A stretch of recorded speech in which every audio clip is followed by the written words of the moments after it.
한 해가 시작됐죠. 1년 365일에 새로운 시간이 또 저희에게 주어졌습니다. 나이가 또 하나 더 들었죠. 좋으신 분도 있을 테고, 또 나이 먹는 거 별로 이제는 안 좋아하시는 분도 있을 거고 그럴 거예요. 새해가 됐다고 해서 새로운 삶의 변화가 우리에게 이루어지는 건 아니죠.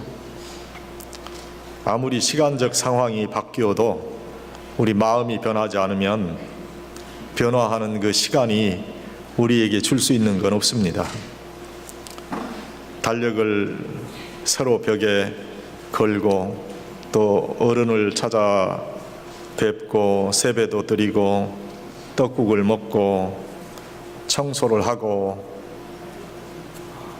그러지만 우리의 마음이 변하지 않으면 아무런 의미가 없다는 거지요. 아무리 외형적인 변화를 통해서 새해를 맞는다고 해도 마음이 새로워지지 않으면 새로운 변화는 우리에게 주어질 수 없어요. 한 해를 살아가는 새로운 마음가짐을 가질 수 있어야 진정한 새해를 맞는다, 그렇게 말할 수 있겠지요. 새로운 출발과 함께 보다 더 나은 미래에 대한 꿈과 소망을 가질 수 있어야 한다는 거예요. 미래에 대한 꿈과 비전이 있어야 새해를 맞는 사람이 될 수 있는 거지요. 더 고매한 그런 인격을 갖고 또 품격이 있는 그런 말과 행동을 하고 덕을 세우는 인간관계 같은 바람직한 소망을 가질 수 있어야 돼요. 새해를 맞으면서 새로운 출발을 다짐하는 사람에게 가장 필요한 것이 새로운 소망이에요. 사람이 과거나 그리워하고 현재 상황에만 안주한다면 그 사람 일생은 거기서 끝난 거예요. 그래서 더 발전적인 그런 소망을 가슴에 품는 그런 새해가 돼야 된다 하는 거예요. 노인은 보통 과거를 회상하면서 산다.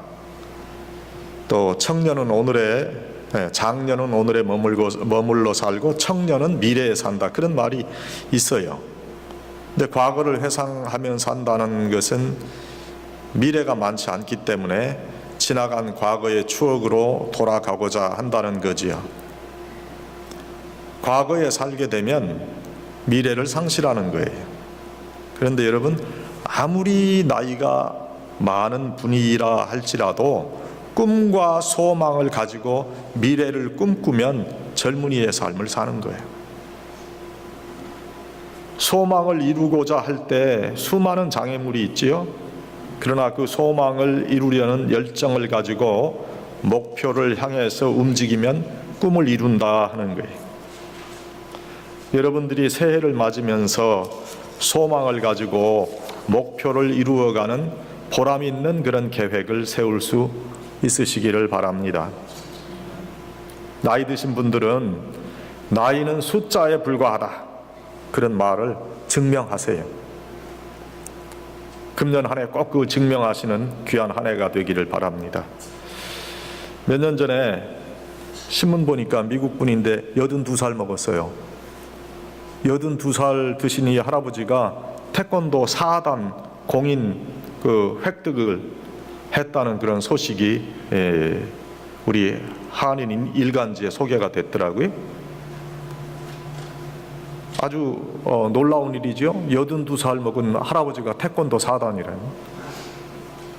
더 놀라운 것은요, 91살 먹은 할아버지가 그 미국 전자상거래 관리사 자격시험에 합격했어요. 그걸 서플라이 체인 매니지먼트라고 하는 그런 시험인데 거기에 합격했대요. 그 시험은 인터넷 테크놀로지, 그 다음에 경영, 수행, 전략 5개 분야 시험으로 되어 있는데 그 시험 다 이 할아버지가 합격했어요. 이름이 김동휘 할아버지래. 꿈을 가지고 사는 거예요. 지금 100세도 넘게 사는데, 왜 꿈이 있는 사람은 젊은 그런 인생을 살 수 있는 거예요. 나 늙었다고 생각하고 나 못한다고 생각하면 그건 그대로 끝난 거예요. 포기하고 좌절하고 낙심하면 이미 실패한 사람이에요. 새로운 한 해를 맞으면서 새로운 계획과 소망을 가져야 된다. 할 수 있다. 세상 사람도 할 수 있다 해서 하는데 하나님을 믿는 사람들이 못해요? 하나님께서 함께 하시면 더 큰 것도 내가 할 수 있다. 그런 믿음을 가지고 가야지. 한국의 그 올림픽 여러분 봤어요? 지난 올림픽 그 경기 중에 펜싱하는 선수 이름이 이상영이든가 기억이 잘 모르겠어요. 그 비슷한 말인가? 이상영이든가 하여간 할 수 있다 할 수 있다 그랬어요. 몇 점을 뒤졌는데요. 탁 따라잡은 거야. 그래가지고 금메달을 땄어요. 우리가 그런 하나님 안에서 이 믿음을 가지고 가야 돼요. 나는 내 믿음, 하나님께서 함께 하시는 이 믿음을 가지고 하나님께서 함께 하심을 내가 보이겠다. 믿음을 가진 사람이 적어도 그런 배짱을 가지고 살아야죠. 지난 주간에요, 제가 아주 훌륭하신 분을 한번 만났어요. 이분은 1978년에 미국에 오신 분이에요. 공부를 참 열심히 하신 분이에요. 한국은행에 계시다가 한국은행에 젊은 나이 한국은행 그 얼마나 장래가 보장되는 자리예요.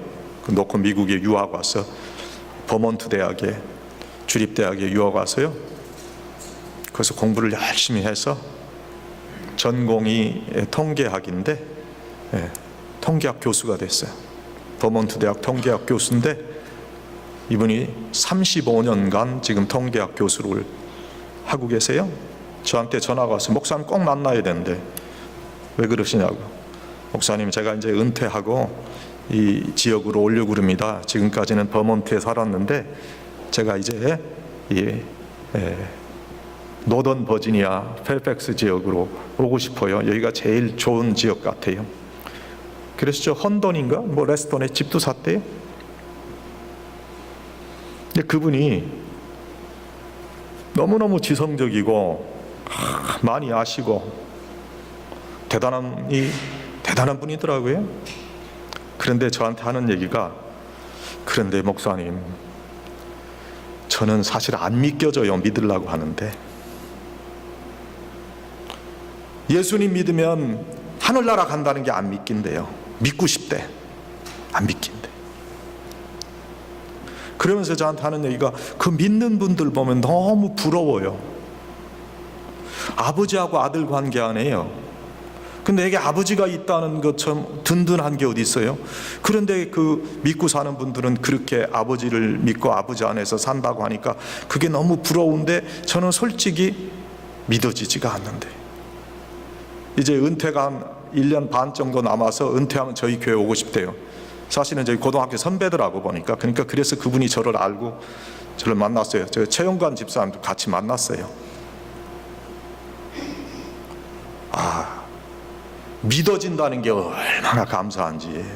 제가 그때요, 나는 영생을 믿고 사는데 이렇게 공부 많이 한 사람이 자기의 그 지성을 가지고 믿으려고 하는데 안 믿어지는 거예요. 안 믿어지는 거예요. 어떻게 해요? 그래, 우리 교회 오면은 자기는 우선은 한국 사람들을 만나고 싶고, 그 다음에 목사님이 얼마나 거짓말을 하나 그걸 보고 싶대. 안 믿어지니까. 그런데 어떻게 해요? 거기에 목숨까지 거는 사람들이 있는데, 여러분, 우리는 하나님과 같이 동행하는 사람들이에요. 하나님께서 나와 함께 하신다는 이 믿음을 가지고 금년에 여러분 세우신 목표를 꼭 이루시기를 바랍니다. 주의 이름으로 축복합니다. 이럴 때는 그냥 아멘 소리 커야 돼요. 주의 이름으로 축복합니다. 네. 우리가 꿈과 소망을 가지고 이런 계획을 잘 이루어 갈 수 있어야 돼요. 꿈과 소망을 이루어 갈 수 있는 마음의 새로운 변화가 우리에게 필요해요. 새로운 마음으로 우리가 새해를 맞아야 되잖아요. 우리의 자녀들이 건강하게 성장하고 생활하기 바라는 소망 중요한 것이지요. 애들이 좋은 학업 성적을 가지기를 바라는 것 당연한 소망이지요. 훌륭한 대학 입학하기를 바라는 소망 좋은 소망이지요. 그러나 그보다 더 바람직한 소망은 많은 이들을 올바른 삶의 가치관으로 인도해 주는 그런 사람의 비전을 가지고 성장하기를 바라는 마음이에요. 많은 이의 마음에 꿈과 희망과 위로를 줄 수 있고 배려할 수 있는 그런 사람으로 성장하기를 원하는 소망. 그 꿈과 소망은 단기간 내에 이루어지지 않을지도 몰라요. 그러나 그 고귀한 목표를 향해서 전진해 가면 언젠가는 그 꿈을 이룰 수 있다. 우리 인생에는요, 방향이 굉장히 중요해요. 방향성이. 어떠한 방향으로 움직이는가 하는 것에 따라서 내가 고매한 인격자가 될 수도 있고 저급하고 미천하고 상스러운 욕정에 움직이는 사람이 될 수도 있다 하는 거예요. 인생의 속도는 중요한 것이 아닙니다. 빠르게 달렸지만 잘못된 방향으로 헛된 목표를 이루었다면 인생을 허무하게 보낸 거예요. 금년 한 해는 부디 바르고 온전한 목표 설정을 통해서 하나님께서 원하시는 귀한 꿈과 소망을 이루시는 여러분들이 되기를 바랍니다. 자신의 영혼을 고매하게 만드는 바람직한 소망에 근거한 목표를 여러분 세우실 수 있기를 바랍니다. 금년 한 해 동안 세운 계획을 이루어 나가 인생의 새로운 이정표를 세우기를 바라요. 목표를 첫째 추진하는 그런 사람들이 돼야 되겠죠. 신앙의 사람은 목표를 잘 이룰 수 있어야 돼요. 새해가 되면 New Year's Resolution 다 하잖아요. 새해 결심이라고 하죠. 어떤 이는 나 담배 꼭 끊겠다. 난 술을 안 먹겠다. 내 운동을 통해서 건강한 몸을 만들겠다. 책 좀 읽어보겠다. 내가 기도하는 사람 되겠다. 그런 결심을 하지만 사실 사흘을 못 넘겨요. 작심삼일이라 그러잖아요. 계속해서 꾸준하게 소망을 이루어 갈 수 있어야 돼요. 어떤 일이든지 꾸준하게 계속할 수 있는 그 능력을 추진력이라고 하는데 이 추진력을 배양해야 자기가 원하는 결과를 이룰 수 있다는 거죠.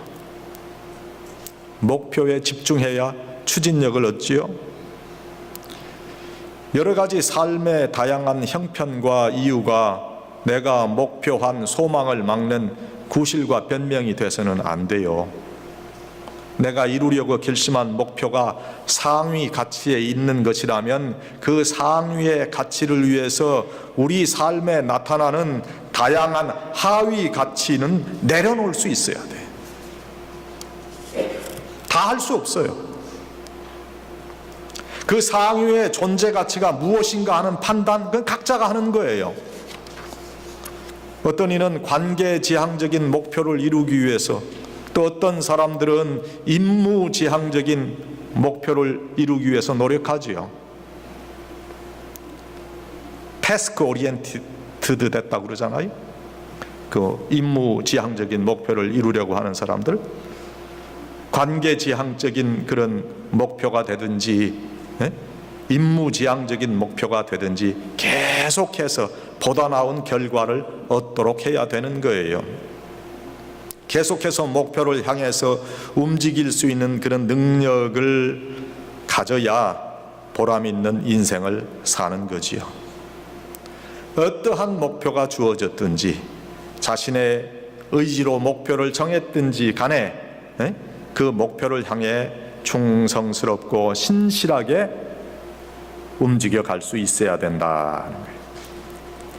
충성스럽고 신실한 마음이 인내심을 만드는 거예요. 주어진 임무에 대해서 입으로 모두 처리하는 사람 있고 마음속으로 수백 번 결심하고 다짐하지만 정작 실행에 옮기지 못하는 사람도 있어요. 그러나 결정한 그 마음과 또 몸으로 움직이는 실제 행동이 병행되어야 목표가 이루어지는 거예요. 누구든지 일을 작정하고 소망을 갖는 것은 쉬운 일입니다마는 그 일에 신실함과 성실함을 가지고 추진한다는 것은 쉬운 일은 아니죠. 대부분 처음에는 각오를 단단히 하고 결심도 하지만 세월이 지나면서 처음의 마음을 가지지 못하고 변심한다. 그리고 오늘 이사야서를 통해서 저희에게 주시는 그 본문의 말씀 뭐라고 되어 있어요? 심지가 굳은 사람을 하나님께서 어떻게 인도한다고 그랬어요? 평강에서 평강으로 인도한다. 심지가 굳어야 돼요. 선천적인 그런 어떤 능력을 타고 우리가 심지가 굳어지는 것만은 아니에요. 우리가 후천적인 우리의 삶의 그런 노력으로 우리가 심지가 굳은 사람이 될 수 있어요. 시간이 그런데 지나면서 더 이렇게 심지가 굳어서 향상되는 사람이 있는가 하면 시간이 갈수록 게을러지고 태만해지고 자신의 주변 상황을 정당화시키고 그래서 목표를 향해서 꾸준하게 움직이지 않는 그런 사람들이 있단 말이에요. 한 번 하는 건 쉬워요. 그러나 일생 그것을 이루어가려는 신실함을 가지게 되는 것은 어려운 일이죠. 이 신실함을 가질 수 있도록 해야 돼요. 하나님께서 심지가 견고한 사람, 어떠한 경우를 당하더라도 흔들리지 않게 인도해 주시는 거예요. 한 번 작정했으면 변하지 않고 움직이고 실행해 본다 하는 거예요. 이러한 추진력을 통해서 여러분이 세우신 목표를 꼭 이루시는 보람된 한 해가 되시기를 주의 이름으로 축원합니다. 다음에요, 관용의 마음을 가지는 그런 사람이 돼야 돼요. 인생을 살아가면서 확인하는 것은 세상에는 좋은 사람도 있고 선한 사람도 많지만 또 악하고 못된 성품 가진 사람도 많다는 거예요. 여러분도 다 느끼지요? 그래서 선하고 좋은 그런 사람과 이제 인간관계를 맺고 살고 싶지만 모든 사람, 악한 사람을 포함해서요, 그런 사람과 관계를 맺고 살아야 하는 것이 바로 우리가 사는 세상이에요. 그런데 선한 사람과 관계를 맺으면 그들의 선한 그런 모습으로 인해서 우리의 마음도 선해지고 좋아지게 되는데, 악한 사람이나 못된 성품을 지닌 사람의 못된 행실을 보면 우리가 분노와 보복으로 대할 수밖에 없는 때가 많아요. 그런데 이러한 사람들까지라도 용서할 수 있는 마음을 가져야 된다는 것이 우리 기독교의 가르침이에요. 저도 이 문제 때문에 굉장히 힘들어요. 사실은 그냥 안 보면 되지 그런 생각도 있는데 다 안 볼 수가 없어요. 이 굉장히 어려운 문제예요. 그런데 성경에서 주시는 말씀이니까 이 말씀을 잘 지킬 수 있어야 된다. 로마서 12장 17절에 보면 뭐라고 그랬어요? 아무에게도 악으로 악을 갚지 말고 모든 사람 앞에서 선한 일을 도모하라, 그런 말씀이 있어요. 또 베드로전서 4장 18절에 보니까 선하고 관용하는 자들에게만 아니라 까다로운 자들에게도 순복하라, 그런 말씀이 기록되어 있어요. 이러한 말씀대로 세상 모든 사람이 살면 평화의 세상이 이루어지게 될 것이에요. 또 보면은 악한 건 아니에요. 악한 건 아닌데 같은 실수를 계속해서 반복하는 그런 사람이 있어요. 그렇죠? 그런데 그런 사람 용서하고 이해하는 것도 이거 보통 어려운 일이 아니에요. 예수님께서 뭐라고 하셨나? 실수를 계속하는 이들도 용서하라 그랬단 말이죠. 예수님의 제자였던 베드로가 예수님께 뭐라고 합니까? 주여, 형제가 내게 죄를 범하면 몇 번이나 용서하여 주면 되겠습니까? 7번까지 하오리까? 7번 정도 용서하면 이건 굉장한 것이다. 그렇게 생각한 베드로에게 예수님께서 뭐라고 그래요? 끝없이 용서해라 그러잖아요. 네게 이르노니 7번뿐만 아니라 70번씩 7번이라도 할지니라. 우리는 대인관계를 맺으면서요, 바라는 기대치가 있잖아요. 근데 1등 대접을 하는데 1등 대접 대신에 돌아오는 것은 3등이나 4등 형편없는 대접을 받을 때가 있어요. 사람들이 기대했던 대접을 받지 못하면 분노합니다. 그러나 이러한 때에 우리가 마음을 넓히면 우리가 살아가는 공동체가 아름다운 사회로 변하게 될 것이다. 그래서 이건 굉장히 어려운 얘기입니다. 저를 포함해서 저는 무조건 다 용서하는 그런 목사이기 때문에 제가 이런 말씀을 전하는 게 아니에요. 예수님의 말씀이에요. 저는 전하는 거지요. 목사님은 뭐 용서하십니까? 저희 사실 용서 못해요.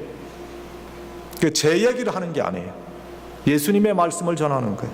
저도 그런 사람이 되려고 무던 애를 씁니다. 이 관용의 마음을 우리의 삶에 실천할 수 있어야 된다. 모든 것을 품을 수 있고 덮을 수 있는 거대한 마음의 넓이를 가질 수 있어야 된다 하는 거예요. 사소한 일에 목숨 거는 사람 있다는 그런 얘기 들어보셨죠? 작은 감정에 매여서 원한을 풀지 못하고 살아가는 것은 치졸하고 유치한 그런 인격을 보이는 거예요. 우리 자신의 삶을 한번 돌아보십시다. 하나님께서 원하시는 그런 넓은 관용의 마음을 가지고 살아가는 귀한 한 해가 되시기를 주의 이름으로 축원합니다. 다음에 좋은 습관을 가지도록 훈련하는 사람이에요. 습관은 제2의 천성이라 그런 말을 하잖아요. 3살 버릇이 80까지 간다 그런 말도 있어요. 이 같은 말은 우리 인간 생활에 있어서 습관이 얼마나 중요한 것인가 하는 것을 설명해 주는 거예요. 다른 이들과 인간관계를 맺고 사는 그런 사람들에게 있어서 우리가 믿을 수 있고 진실한 그런 사람이라 하는 그런 평가를 우리가 받기를 원하는데, 그런 평가는요, 좋은 습관을 통해서 좋은 인간성을 얻으면 들을 수 있어요. 습관은 쉽게 말해서 버릇과 성격이에요. 인간의 성격은요, 어머니 태에서 타고난다고 이야기도 할 수 있지만 제가 생각하기에는 태어난 후에 환경과 생활 속에서 형성될 수 있어요. 그래서 습관은 어려서부터 형성되기 때문에 부모는 특별한 관심을 가지고 자녀의 습관 교육에 그 주의를 기울일 필요가 있어요. 나쁜 습관은요, 교육과 훈련 없어도 쉽게 몸에 익히게 되고 형성이 되는 거예요. 그러나 좋은 습관을 가지기 위해서는 규칙적으로 가르쳐주고 훈련시켜야 된다. 나쁜 습관은 자신에게도 손해가 되지만 남에게도 해가 되는 것이니까 이것을 우리 몸에 익숙하지 않도록 해야 돼요. 악한 습관은 좋은 습관에 정복당한다 그런 말이 있어요. 잘못된 습관이 길들여지지 않도록 이 악한 습관을 선하고 좋은 습관으로 대체하는 훈련을 지속적으로 할 수 있어야 된다. 우리 이민사회도요, 이 잘못된 습관과 성격을 가진 사람들로 인해서 어려움을 경험하는 때가 많아요. 말을 해도 부정적인 말을 골라 하는 사람들이 있어요. 그러나 덕을 세우는 사람들은 오히려 말하지 않아요. 또 가끔 보면 말을 너무 많이 하는 그런 버릇, 부정적인 말을 하는 버릇, 타인의 말을 존중하지 않고 깎아버리고 자기 주장만 고집하는 버릇, 돈 빌리고 돈 안 갚는 그런 버릇, 남의 일에 간섭하는 버릇, 이간 붙이는 버릇, 좋지 못한 그런 버릇이, 그 습관이 우리에게 많이 있어요. 이러한 나쁜 습관을 가지고 있는 사람들의 공통적인 특징은 뭐냐? 남의 말 안 들어요. 악한 습관을 가진 사람은 교훈의 말을 듣지 않아요. 예레미야서에 보니까 목소리를 듣지 아니함이 내 습관이라, 그런 말씀이 있어요. 사도 바울은 악은 모양이라도 버리라 그러지 않았어요? 자, 제가 좋은 습관에 대해서 말씀을 드릴게요. 좋은 습관은 남을 나보다 낮게 여기는 거예요.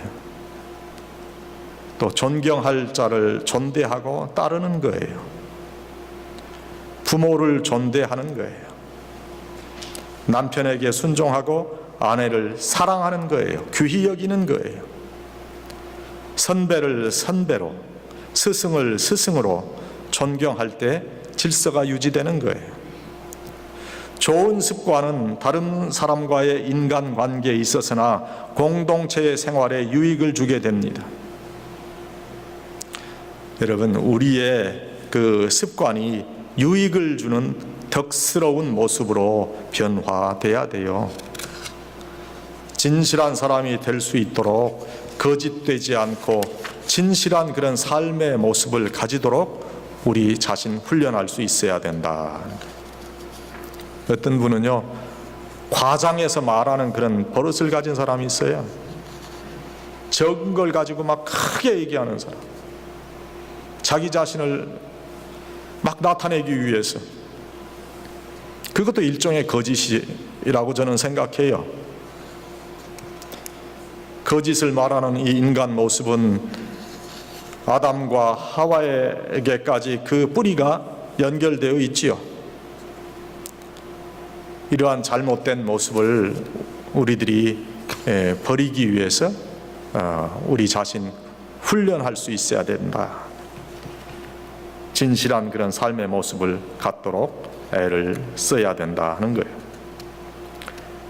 여러분, 사실 살다 보면 우리가 귀히 여기는 것들이 별 의미가 없는 것으로 여겨질 때가 있어요. 그렇잖아요? 여러분, 그건 언제 여러분 느껴지십니까? 지금 나이가 드신 어른들은 대부분 그런 생각을 하실 거예요. 집 커봤자 그 아무런 의미가 없어요. 나이 드신 분들은 그 귀찮지. 오히려 정리해서 조그만한 집 있는 게 좋지, 뭐 큰 집 가지고 뭐 자랑할 거 뭐 할 거예요. 내 몸 편하면 되지. 차도요, 간단한 게 좋아요. 복잡한 거 컴퓨터 들어가 있어가지고 고장만 나고요, 돈만 많이 들어가. 다 우리가 귀히 여겼던 것들이 별 의미가 없다는 것을 우리가 느끼게 된 그런 때가 있어요. 그런데 그 허접한 세상의 가치를 위해서 우리의 진실과 양심을 매도하는 그런 사람들이 있더라는 거예요. 이러한 모습에 우리가 물들지 않기 위해서 우리 자신을 훈련하고 진실한 삶의 습관을 가지도록 해야 돼요. 지금 당장 내가 조금 창피스럽고 지금 당장 내가 수치스럽더라도 정직하고 진실하게 있는 그대로 그 삶을 살아가는 것이 가장 하나님께서 원하시고 우리의 삶에 축복된 그런 삶의 모습입니다. 악한 습관을 우리에게서 제할 수 있어야 돼요. 여러분, 그 집에 그 앞마당에 풀 있죠? 잔디도 있죠? 풀도 보면은 그 잔디하고 그 풀하고는 또 달라요, 그죠? 또 잡초도 보면은 뱀같이 구불구불해서 나무를 감아 올라가는 그 덩굴도 있어요. 이 덩굴은 그냥 나무에 단단하게 감겨 나무에 숨통을 조여요. 저희 집에도 보니까 하나 그 올라간 게 있어서 제가 보니까 나무가 죽더라고요. 보니까 덩쿨이 감아 올라가서 그걸 이 자르는 걸로 잘라줬더니요, 나무가 살아나더라. 나쁘고 악한 그런 습관으로 남을 죽이고 공동체에 해를 끼치는 그런 사람이 돼서는 안 되죠. 못된 잡초와 덩굴은 번식력이 강해요. 돌보지 않아도 막 잘 자라요.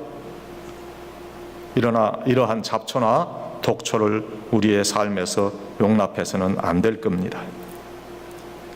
우리가 잘못된 습관을 가지고 있다는 그런 생각이 있다면 빨리 고쳐야 돼요.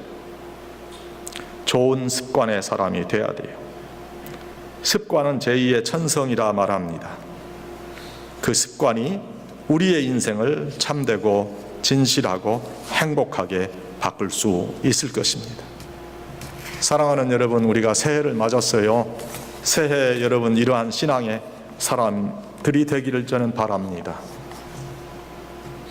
목표를 딱 세우고 그 목표를 위해서 움직일 수 있는 사람, 또 인간관계에 있어서 관용의 마음을 가지고 살아가는 그런 신앙의 사람, 그리고 좋은 습관을 위해서 내 자신을 쳐서 하나님의 말씀에 복종시키고 귀한 인격을 갖는 그런 성도 여러분들이 다 되시기를 주의 이름으로 간절히 축원합니다.